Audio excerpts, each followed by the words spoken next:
Demand function. तो देखिए, एक डिमांड फंक्शन होता है, नॉर्मल डिमांड फंक्शन होता है, ठीक है।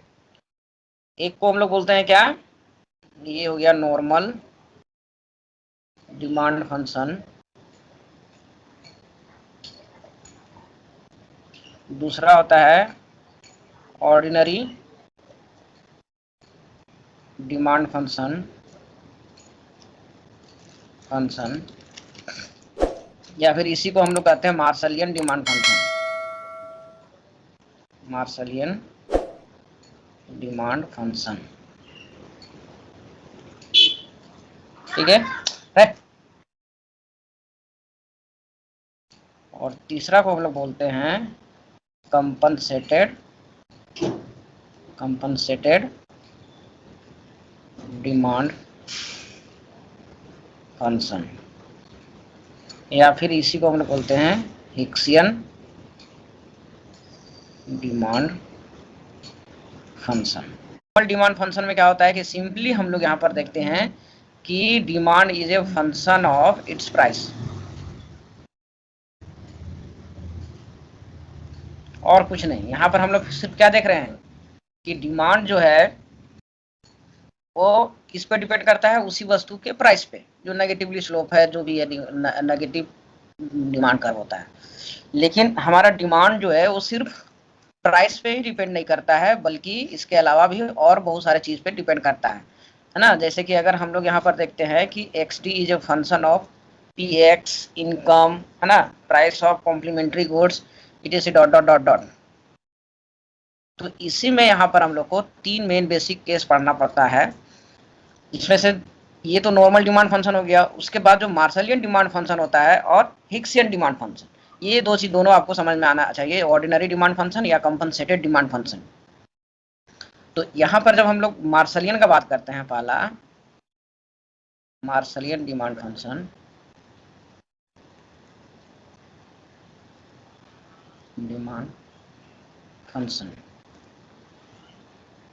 तो ये क्या बताता है कि जो डिमांड है ना, बेसिकली जो डिमांड है x D is a function of P x and money, ये होता है डिमांड फंक्शन की किसी भी वस्तु का डिमांड, ठीक है। या फिर इसको ऐसे लिख सकते हैं, demand of x goods is depend on its price and consumers budget या एक्सपेंडिचर भी बोल सकते हैं, ठीक है। और साथ ही साथ यहाँ पर क्या होता है कि यूटिलिटी हमको मैक्सिमाइज करना होता है, मैक्सिमाइजेशन ऑफ यूटिलिटी। यहाँ पर एम क्या होता है कंज्यूमर का, एम ऑफ कंज्यूमर,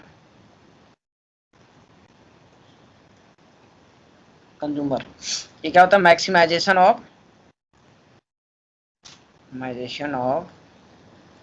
यूटिलिटी, है ना। मेन एम क्या होता है, यूटिलिटी को मैक्सिमाइज करना ना, maximisation of utility with given level of income and commodity price,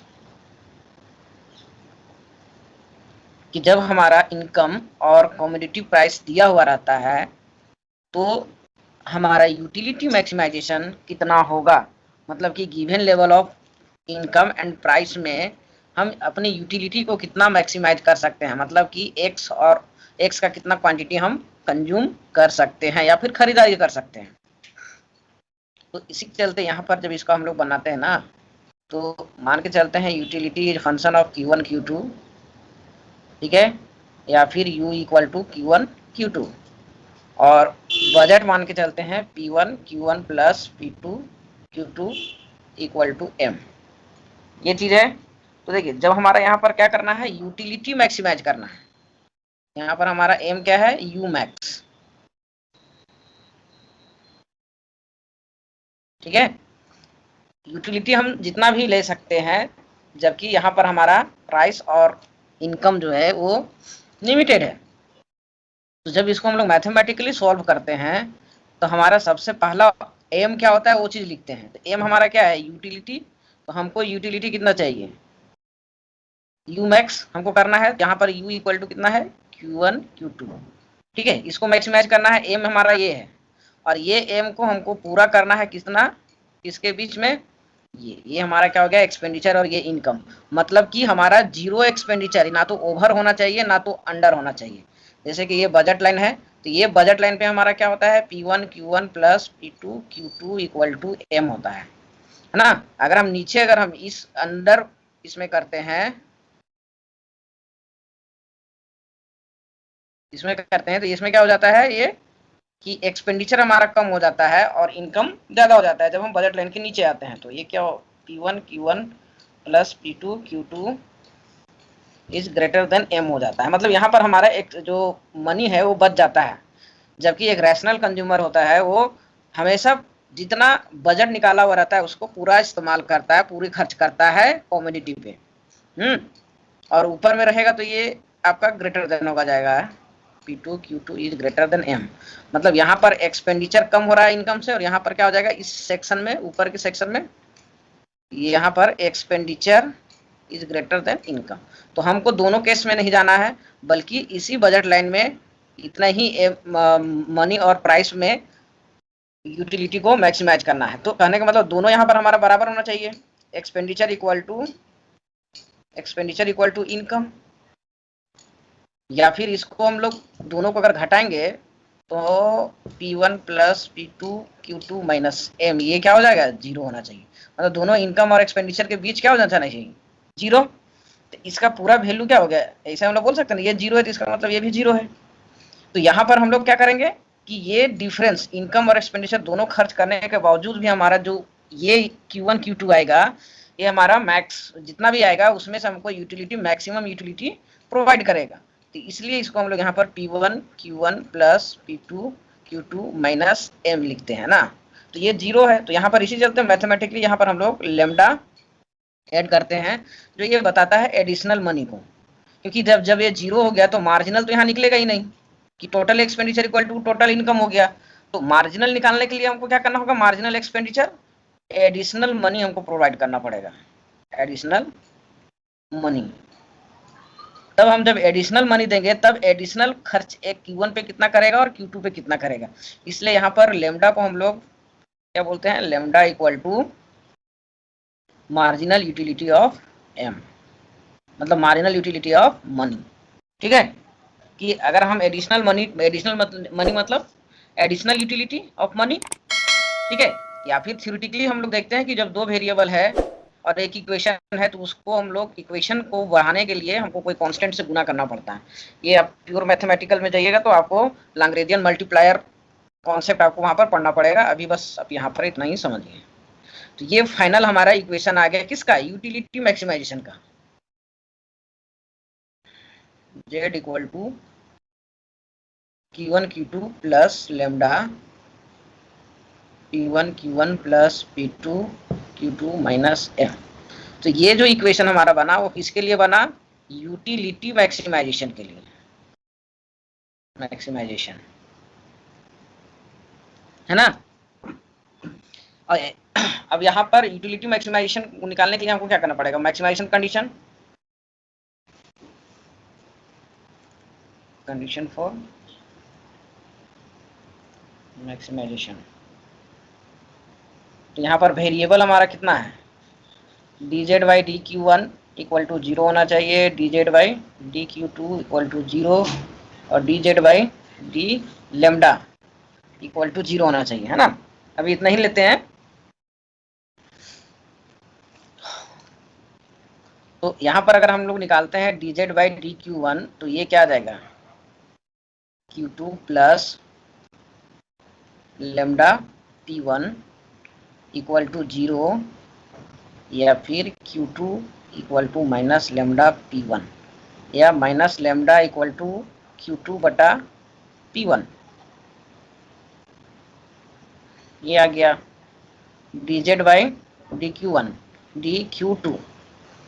तो इसको जब हम लोग करेंगे तो सेम यहाँ पर आएगा Q2 plus lambda P2 equal to 0, है ना। यहाँ पर हम थोड़ा शॉर्टकट ले रहे हैं, तो माइनस लेमडा इक्वल टू क्या हो जाएगा, Q2 बटा P2।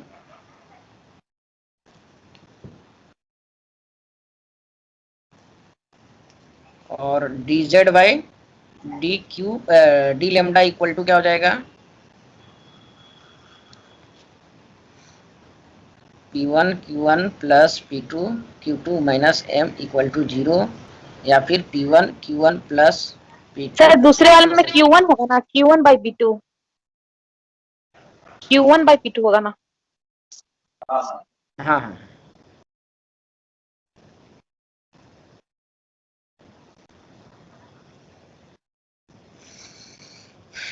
अब यहाँ पर क्या होगा, जैसे बनाया था ना यूटिलिटी मैक्सिमाइजेशन और लैग्रेंजियन मल्टीप्लायर, सेम वैसे ही बनेगा। यहाँ पर इक्वेट अगर हम लोग करते हैं, equating the value of minus lambda, यहाँ पर क्या हो जाएगा, Q2 बटा P1 इक्वल टू Q1 बटा P2। क्रॉस मल्टीप्लाई अगर हम कर देते हैं तो ये क्या हो जाएगा, Q2 P2 equal to Q1 P1। और देखिए ये वैल्यू अगर हम यहाँ पर पुट कर देते हैं, इक्वेशन का नाम भी लिख दीजिए, यहाँ 1 हो गया, ये 2 हो गया, ये 3 हो गया। तो ये वैल्यू यहाँ पर पुट कर देंगे तो मान के चलते हैं कि अगर हम P2 Q2 का वैल्यू अगर पुट करते हैं तो यहाँ पर क्या हो जाएगा, P1 Q1 plus P2 Q2 की जगह पर हम लोग यहाँ पर लिख देंगे P1 Q1 equal to M। अब ये क्या हो गया, 2 P1 Q1 equal to M, या Q1 equal to M by 2 P1। तो यही हमारा डिमांड इक्वेशन आ गया, ठीक है, डिमांड फंक्शन। तो यहाँ पर हमारा प्रूफ हो गया कि Q1, यहाँ इसको हम स्टार दे देते हैं क्योंकि Q1 तो हमारा स्टार्टिंग में है, तो ये हमारा आ गया M बाय 2 P1, अर्थात यहाँ पर क्या हो गया, Q1 star is a function of, क्या हो गया, इनवर्स रिलेशनशिप है अपने में से P1 और बजट। यही आपका डिमांड, ऑर्डिनरी डिमांड फंक्शन हुआ। तो इसी तरह से अगर हम Q2 का भी निकालेंगे तो ये भी हमारा आ जाएगा फंक्शन ऑफ P2M। तो यहाँ हम लोग को क्या आ गया, Q1 स्टार इक्वल टू आ गया M बाय 2 P1, और Q2 स्टार इक्वल टू आ गया कितना, M बाय 2 P2। अब इतना हम खरीदेंगे तो हमारा यूटिलिटी क्या होगा, मैक्सिमाइजेशन होगा। तो अब यहाँ पर एक चीज और याद रखिएगा, डायरेक्ट यूटिलिटी फंक्शन। तो डायरेक्ट यूटिलिटी फंक्शन में क्या होता है कि utility is a function of Q1 Q2। बस समझ में आ रहा है ना, कि जैसे दाल और भात में हमको पेट भरता है तो जितना दाल भात खा सके उतना हमारा मैक्सिमम यूटिलिटी होता है पेट भर, ठीक है। तो ये हमारा क्या हो गया, डायरेक्ट यूटिलिटी, जैसे पार्टी में खाते हैं ना उस तरह से सिर्फ डिपेंड करता है, ये यूटिलिटी डिपेंड करता है कॉमोडिटी पे, कि जितना हम कंज्यूम करेंगे उतना हमारा यूटिलिटी मैक्सिमाइजेशन होगा। लेकिन इनडायरेक्ट यूटिलिटी दूसरा क्या होता है, इनडायरेक्ट यूटिलिटी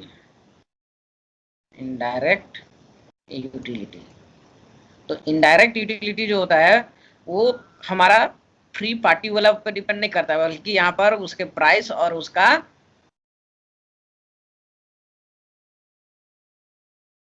कंज्यूमर का कीमत पर भी निर्भर करता है। ठीक है, तो इनडायरेक्ट यूटिलिटी फंक्शन किस पे डिपेंड करेगा, ये किसके अनुसार, यूटिलिटी मैक्सिमाइजेशन के अनुसार, अकॉर्डिंग टू यूटिलिटी मैक्सिमाइजेशन, है ना। तो ये क्या हो जाएगा, U star is a function of Q1 star Q2 star, U star equal to function of, इसको यहाँ पर अगर आपको चेंज करना है तो इस तरह से भी लिख सकते हैं, H P1M और G P2M, या फिर एग्रीगेट अगर आप इसको करना चाहते हैं तो function of P1, P2 and M। यही हो गया आपका इनडायरेक्ट यूटिलिटी फंक्शन। या फिर इसमें अगर वैल्यू आप डायरेक्ट पुट करना चाहते हैं तो ये क्या हो जाएगा, P1 के जगह पर कितना है m/2P1 या m/2P2। ठीक है, इसी को हम लोग क्या कहते हैं, इनडायरेक्ट यूटिलिटी। अब यहाँ पर देखिए P1 P2 दोनों के प्राइस पे डिपेंड करता है, मतलब मार्केट प्राइस पे। तो अगर हम एक का ज्यादा प्राइस अगर रखेंगे तो इससे हमारा मार्केट इन्फ्लुएंस करेगा। मान के चलते P2 जो है हमारा सब्स्टिट्यूट गुड्स है, तो अगर इसका प्राइस बढ़ेगा तो ये इन्फ्लुएंस करेगा P1 मतलब कि X1 को, डिमांड को। मतलब यहाँ पर इनडायरेक्ट यूटिलिटी में हमारा क्या होता है कि मार्केट इन्फ्लुएंस करता है। अगर एक का भी वेरिएशन होता है तो उसका प्रभाव दूसरे वस्तु पर भी पड़ता है, जबकि डायरेक्ट यूटिलिटी में हमको किसी पे प्रभाव नहीं पड़ता था, जैसा जितना खाना है खाइए, क्योंकि ना तो वहां पर पैसा का बात हो रहा था प्राइस का, और ना ही वहां पे बजट का बात हो रहा था। अब देखिए यहाँ पर जो हमारा आया Q1 star equal to M2P1। ठीक है, तो यहाँ पर एक चीज ध्यान दीजिएगा, जब बजट लाइन हम लोग ड्रॉ करते थे Q1 Q2, तो बजट लाइन कैसे ड्रॉ करते थे कि जितना पूरा मनी है वो अगर हम Q1 पे खर्च करेंगे और अगर पूरी पैसा हम Q2 पे खर्च कर देंगे, है ना, तो यही दोनों का कॉम्बिनेशन हमारा क्या होता था, बजट लाइन कहलाता था, है ना। दोनों का एक्सट्रीम पॉइंट, या फिर इसी को हम लोग क्या बोलते हैं, ये भी कॉर्नर सॉल्यूशन के अंतर्गत आता है, कॉर्नर सॉल्यूशन। क्योंकि हम पूरी पैसा पहले किस पे खर्च कर रहे थे, यहाँ पर ये ए हो गया और ये बी हो गया। अगर हम बी पॉइंट को अगर हम चूज करते हैं तो सारा एम अमाउंट हम एक्सपेंडिचर किस पर कर रहे हैं, एक्स पे, और वाई पे हम लोग कितना कर रहे हैं, 0 कर रहे हैं। ठीक है, मतलब कि अगर यहाँ का कोऑर्डिनेशन अगर हम लोग देखें तो ये क्या हो जाएगा, x इक्वल टू एम हो जाएगा और y इक्वल टू 0, और यहाँ पर अगर हम देखेंगे तो x इक्वल टू 0 हो जाएगा, y इक्वल टू एम, मतलब पूरा पैसा हम लोग यहाँ पर खर्च कर रहे हैं। तो अगर यहाँ पर मान के चलते हैं m इक्वल टू 100 रुपया है और P1 का प्राइस जो है ये 20 रुपया है और P2 का प्राइस 10 रुपया है ना। अब मान के चलते हैं कि P2 का प्राइस, ठीक है, P2 का प्राइस कम होकर 5 हो जाता है। यहाँ पर ध्यान से दीजिएगा, तो यहाँ पर अगर हम पूरी पैसा एम अमाउंट अगर हम X1 पे खर्च करते हैं तो कितना हो जाएगा, 100/20, मतलब कि 5 यूनिट हम लोग यूनिट खरीद सकते हैं। और ये पैसा अगर हम यहाँ पर खर्च करेंगे तो ये कितना हो जाएगा, 100/10 इक्वल टू 20 यूनिट हम लोग खर्च सकते हैं, 10 ना होगा, 10 यूनिट कंज्यूम कर या खरीद सकते हैं। लेकिन जैसे ही अगर इसका P2 का प्राइस 5 हो जाता है तो हमारा Q2 कितना हो जाएगा, 100/5, ये सीधी डबल बढ़ जाएगा। तो बजट लाइन हमारा शिफ्ट करेगा, जब प्राइस कम होता है तो बजट लाइन किधर शिफ्ट करता है, बी डैश। तो अब पहले से ज्यादा, तो यहाँ पर जो यूटिलिटी अगर हम इसको इंडिफरेंस कर्व से अगर हम दिखाने की कोशिश करेंगे तो ये पहले वाला IC कर्व हो गया, यहाँ पर होगा और अब यहाँ पर होगा, तो ज्यादा यूटिलिटी कहाँ पर मिलेगा, IC2 में।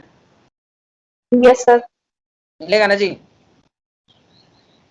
कि नहीं। तो यहाँ पर डायरेक्ट ये शिफ्टिंग हो रहा है, यहाँ पर 1.A to P, तो इसको हम लोग क्या कहते हैं, PPC।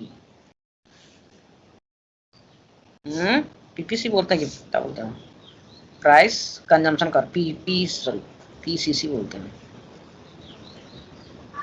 ठीक है, फुल फॉर्म सर PCC का, प्राइस कंजम्पशन कर। तो ये सारा चीज था ऑर्डिनरी डिमांड फंक्शन में या मार्शलियन डिमांड फंक्शन में, ये सारा चीज देखने को मिलता है। मैथमेटिकली भी हो गया, थ्योरेटिकली भी हो गया। तो यहाँ से पूछेगा कि मार्शलियन डिमांड फंक्शन जो है, डिमांड कर्व जो है, या फिर Marshallian demand depend on nominal income पे डिपेंड करता है या फिर रियल इनकम पे डिपेंड करता है।